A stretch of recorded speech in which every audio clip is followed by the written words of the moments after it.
It's all and nothing really got a way of driving me crazy. I need somebody to heal, somebody to know, somebody to have and somebody to hold. It's easy to say, but it's never the same. I guess I kinda like the way you numbed all the pain. Now the day bleeds into nightfall, and you're not here to get me through it all. I let my guard down, and then you pulled the rug. I was getting kinda used to being someone you loved. I'm going under in this time of fear, there's no one to turn to.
Go to be to Basin.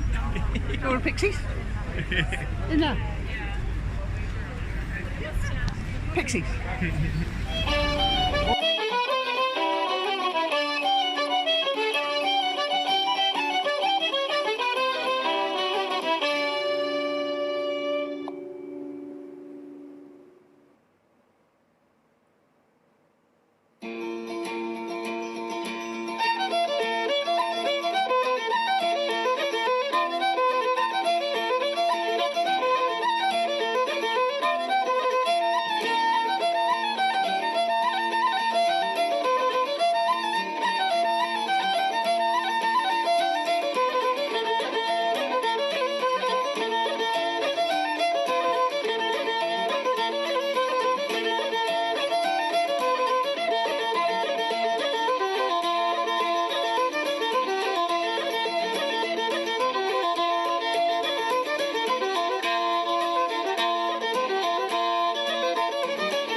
Guinness pizza.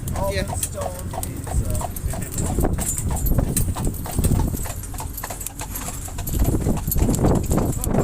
I'll just give you an example of some of the local towns and what they mean.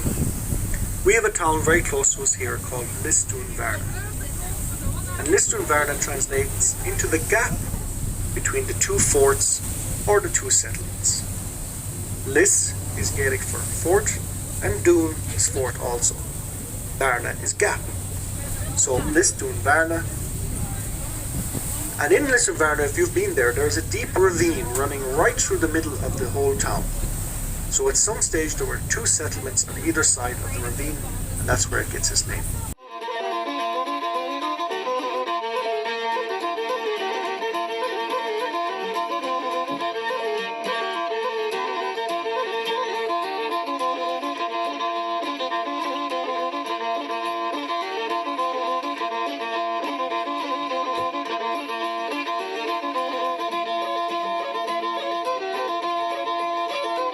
Freely around here.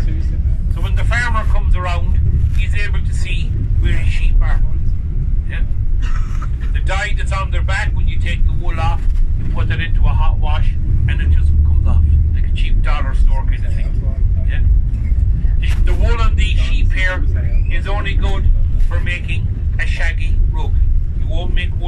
numbers from these guys. You won't, not whatsoever. When you look at these sheep here, when you take the wool off, they look like something from a third world country. Yeah?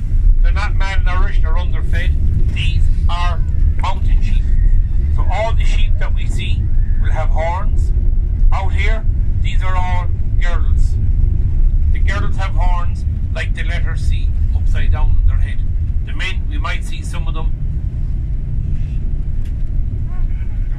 have big fat thick curly horns and they're bigger. On the road again. Do you know how much it costs me to get these sheep to do this for you? Is it all unionised? How you doing, girls? Oh look. He loves. This is their home. Not yours, not mine, theirs. So, if one of them decided to stop and sit in the middle of the road, I have to wait until she decides to get up and go. Yeah. Theirs. They don't do that often, though. And they don't wander too far. If we don't take the wool off them, though, they get very sick. They sweat, and they get maggots. Eat them like that. So you see Mammy here watching them cross the road. So typically these ladies will have one lamb.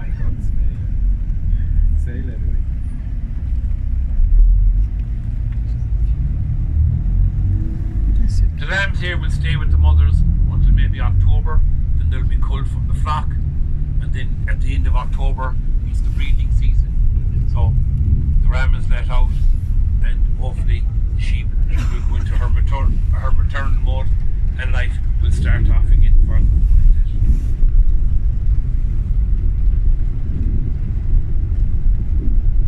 In some places where sheep farming is extremely large, they actually have an ultrasound for sheep. Yeah, but they can check how many lambs she has in her. Here on the right, this is more turf, and again this is machine cut turf, hopper turf. It's a sausage. This is well on its way to be dried, and when it's fully done, they'll lay out the pallets and they will stack the turf up. That stacking is what we call a reek of turf. The lake we see here is Loch Ina. It's a glacier lake. The islands are man-made. The first people who came here incurred two problems, the bear and the wolf. We had the brown bear here many, many years ago. Now we all know today that the bear isn't a predatory animal, so she doesn't basically go near anybody. But they only saw this big creature, so when they came upon it, they killed it. The wolf was the problem, hunting at night, killing people, killing sheep. So they got their little boats together. There wouldn't have been too many people to put the boats together, made like a raft, and brought out the materials to build their own little islands. Stay on the islands at night, come in during the day, go in and out, in and out. Eventually they got fed up with that, so they hired in hunters, and these guys just totally wiped out the wolf problem. We haven't had a wild bear or wolf in Ireland now for almost 2 centuries. Predatory animals today, we have the fox, the badger, politicians. They're worldwide, isn't they? Now if you look here at the lake, and you can see how the lake is down, because that water typically should be up to the edge just below us here, like that. But it went down last year to come back up. We're after coming off the back of a really, really mild winter. Now for some of you, you get extreme winters and that, but then you get the opposite in extreme summers and whatever. The rainfall here in Ireland has been less this year. Totally less.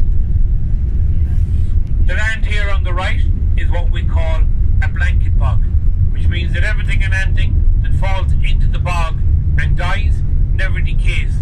It gets perfectly preserved in what we call a fossilized state.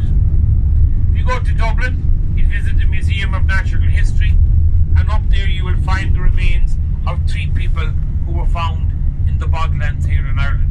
2 of these people are so well preserved that they still have their eyelashes and fingernails intact. They also have red hair.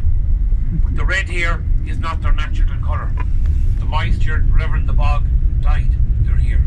Having red hair is not an automatic you're Irish. Could be more Scottish. It doesn't matter.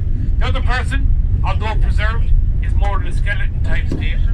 That person person was deemed to be dead long before it ever went into the bog. The bog wrapped around it like a blanket, hence the name blanket bog, and preserved it today. It's like being a mummy without bandages. It's an incredible thing. The bog here never dries out, ever. Even after 15 weeks of intense heat, it doesn't, because it's just the way it is. And you might have noticed, with all the sheep we've seen, and we're in the countryside, we haven't seen a lot of cows, a lot of cattle. The land here wouldn't literally support them. Now, they are in some places, but some of the land is bad. But typically like this, you'd spend the day, it's not a tractor you'd want, it's a helicopter to airlift them out of the boglands and sink down by just their sheer weight. On the right, you have the Turk Mountains. On the left, you have the 12-pin Mountains, which are actually 12 of them in it. Speed back towards Clifton. The average height of a mountain in Connemara is a little over 1,000 metres. About nearly 3,500 feet, like that. But you don't measure mountains from the bottom or from fresh water, you measure them from sea level. So sea level we'll see in the afternoon, it's lower than this. Have any of you ever seen the movie Marley and Me? No. No? Yeah. Yeah? Have you seen the movie? Up here on the right, this is the hotel that they stayed in even while they were here in Ireland. When they went on holidays, they came to Ireland. They didn't advertise they came to Ireland as such as came to holidays. No, it's not this bad, is it. Now in the movie there's a cranky lady who works in there. She doesn't actually work there. She's only in the movie. So they used it as a base, and they also used it in the movie, so they used it for both reasons. Nice. This is a seasonally ran hotel. Nice quiet area. I know this is the main road over and back, but there's never a steady flow of heavy traffic around here ever. The 1850s to Connemara saw the arrival of Mitchell and Margaret Henry. This couple were here on their honeymoon. While here, they fell madly in love with the whole place. Before they were to go home, they vowed to each other that someday they would come back here and make this place their permanent home. They went back to London, set up home, started their family. He started his profession as a surgeon. But over the next number of years, they were to holiday back here as often as possible. Now, his father was a very, very successful textile merchant in Manchester in England. When he died, he left his son an incredible fortune. As soon as Mitchell Henry got this money, he made his way back here and he bought the hunting lodge. It came with some 13,000 acres of land. Now, it was land like this, so it wasn't that great. But he wanted to build the dream home for his wife. He was now going to get the opportunity to build the dream home for his wife. It would take over 5.5 years to complete it. For that, he needed every man and as many local women as possible. He created great employment. The people out here fell in love with him and his wife. When it was complete, the family moved here. They were here for about 3 years when they decided, let's have a holiday. Off they went to Cairo, took a boat trip on the Nile. Margaret got sick, and 15 days later, she was dead. Dysentery, river fever. Word came back. Family returning. Mistress dead. Start building a mausoleum. When the family returned, they discovered the mausoleum wasn't anywhere near complete. It wasn't that the people out here didn't care. It was about how much they cared. They wanted this inch perfect. On the day of Margaret's interment, people came here from far and wide to pay their respects. One young lady was seen crying and sobbing, saying, "It is not that we have lost our mistress, it is more that we have lost our mother." He stayed on, gave up his medical practice, dabbled in the textiles, but Mitchell Henry always wanted to be a politician. He was now going to get the opportunity to be a politician. The elections came up in Ireland, and of course at that time we had an English government. When the people out here saw his name, they got excited. Wow, here's a man that we all love, and he's good to us. He's also well respected back in England. By electing him, we can only win. So the he'd win big time. He represented these people out here for many, many years. He also invested a lot of his monies in ventures all over the world, and most of them went belly up. It now came a time when he could no longer afford the upkeep of the Kylemore estate. He put it up for sale, moved back to England, where in 1910 he died an old and almost penniless man. His only request before he died was to be buried back here with Margaret. This request was honoured, his body was cremated, and his ashes eventually brought back here. Now, several people tried to run this place over the next few years, but none of them could get a handle on it. But in 1920, the Benedictine nuns arrived to Ireland from Belgium. Their home had been destroyed during the First World War. But it also said they came home as a lot of these young nuns were Irish girls. They were here, they were now looking for somewhere in Ireland to set up a new home. Didn't want to build, they'd rather buy.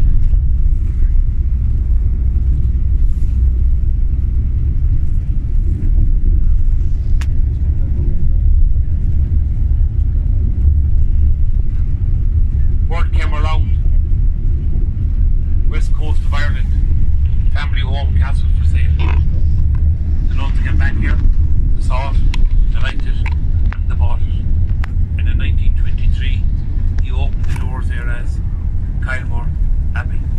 To keep tradition, they opened it up as a boarding school, exclusively for young ladies. Of all the pictures I've taken, you know, they're all lovely, but you know, that one. Get me some nice. So I'll let you out here, just watch the barbed wire on the fence, and you'll see where I parked down the hill, and I'll see you down there, just enjoy. Yeah, and if I'm not down there when you come in, I will be back again tomorrow.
Josh found an old bunny. There's his ears. There's his little paw.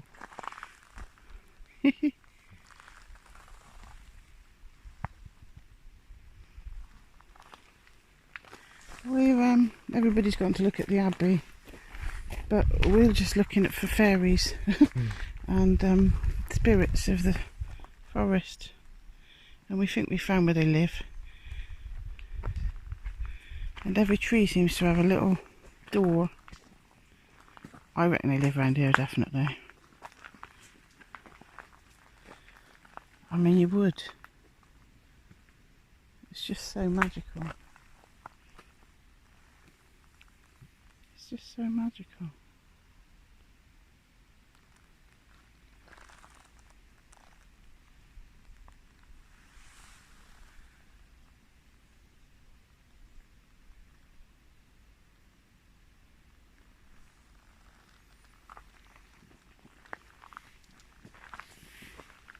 So when everybody else went to look at the abbey, we weren't interested in no bloody abbey built by rich people for rich people, looking at people's chairs and carpet. We weren't interested in that. So we just went around these really ancient woods that surrounded by the lake and the mountains, and just trying to get all the energy from all of this. And there was loads of oak trees, and we went down one that was called the folk. I think it was the folk trail or something, and everybody was just stomping by, walking past this bit, not even looking. We were just like, we must have taken most of the time just looking at this, like 3 or 4 meters worth of little bits of land, because it was like these tree roots all covered in moss that you'll see going into this tiny little bit of water, and every single tree looked like had a little fairy door, and there was like little toadstools, and it was just so magical. And I was just like, sort of like meditating a bit, and sort of asking the tree spirits to sort of show themselves, etc., and just trying to be really quiet and really respectful. And it felt, it was like if fairies or nature spirits or whatever, if they're going to live somewhere, they were going to live there. It just had a really amazing magical feel to it. And if you have a look, Mark thought it was a bunny, so we videoed it because he thought it was a bunny. No, it's a little nature spirit, look. And right, that went a bit wrong. I'll draw it so that you can see what I'm on about. But he's got a little cloak, he's got a little nice little sort of thoughtful face, and his little hands holding his walking stick, and he's got his little hood on his cape.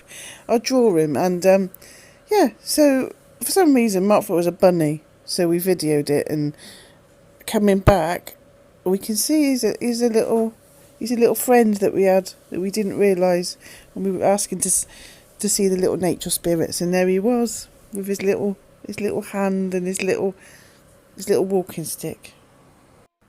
And we found another one. I'm going to give you 5 seconds to see if you can see the other little nature spirit.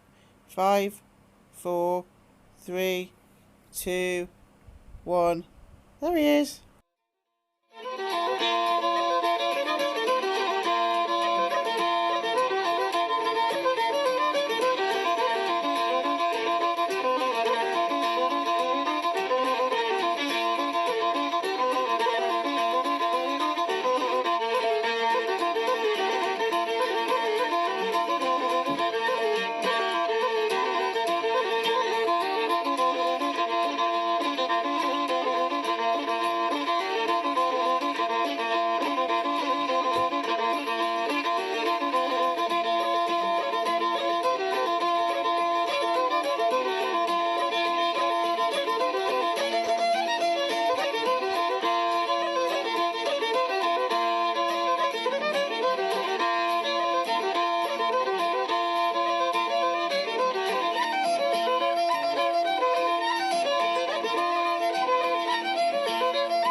it happened one evening at the playing of ball that I first met lovely Willie, so proper and tall.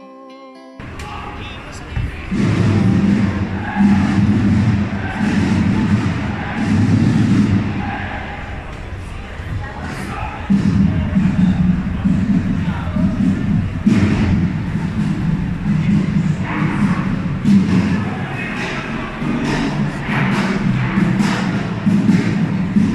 Oh my god!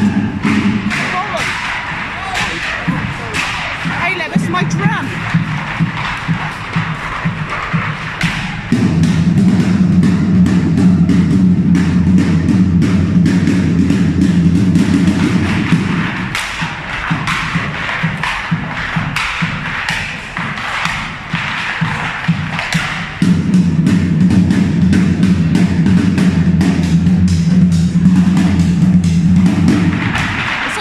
It's alright, don't worry.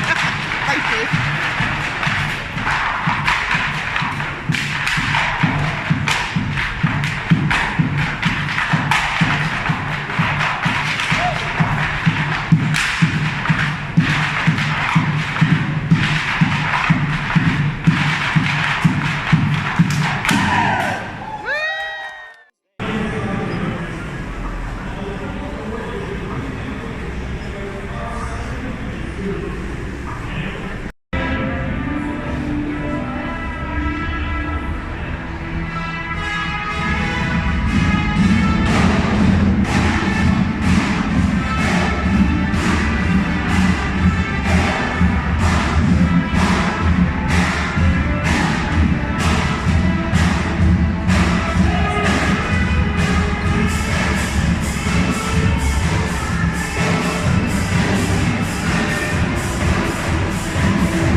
and blood of my love you did spill. So I will go off to some foreign country where I shall know no one and no one knows me.